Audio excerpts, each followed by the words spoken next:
Welcome to the last exercise of the Interpersonal Effectiveness module.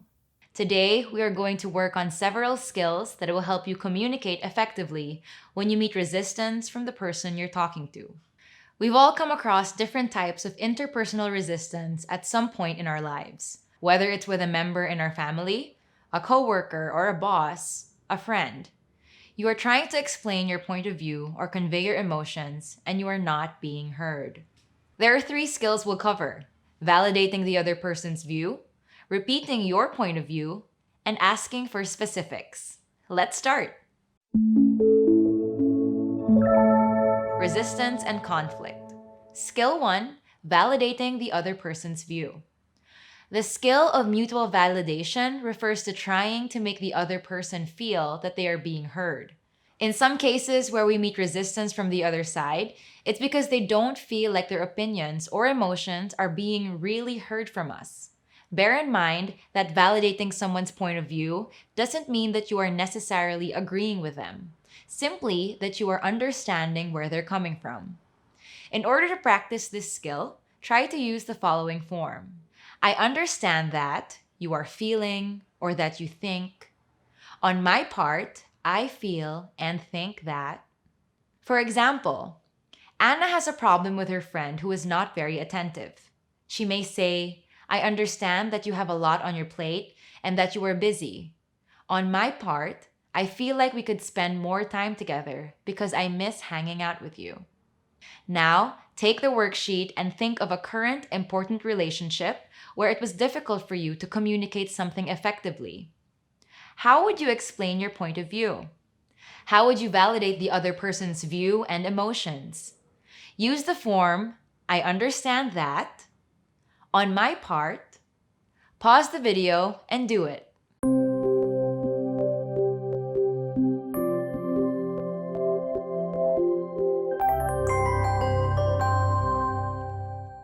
Good job! Let's move on to the second skill.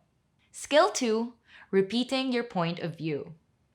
If you ever find yourself in a situation where the other person is stubbornly repeating their argument without listening to what you have to say, then this skill can be really useful to communicate more effectively.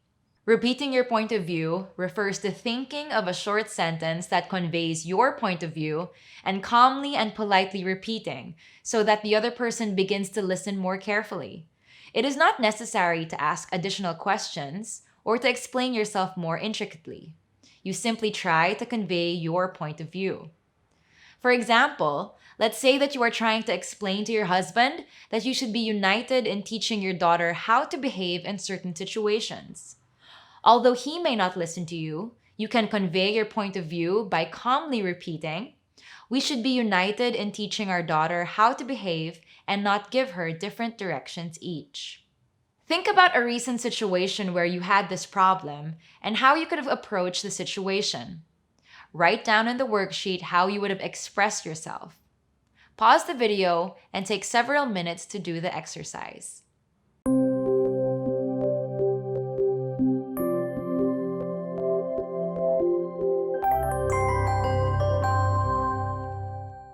Good!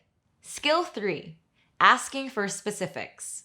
In some situations, we may get unclear information about where the other person stands and what exactly they are thinking about a certain subject. In this case, it can be very useful if we ask further questions to find out more clear information. You can use the form, what exactly is bothering you about blank? For example, let's say that you are working on a team project with a coworker and they seem to be irritated with you, although you don't really know why exactly. You can ask, what exactly is bothering you about the way we're working on this project? By further asking this question, you can find out the other person's point of view and then use the assertiveness skills to reach a mutual solution to the problem. Think about a similar situation where you couldn't understand the other person well enough, and it seemed like you were not getting very far with the way you mutually communicated. How would you ask for specifics? What would you say? Take a couple of minutes, pause the video, and write down your answers in the worksheet.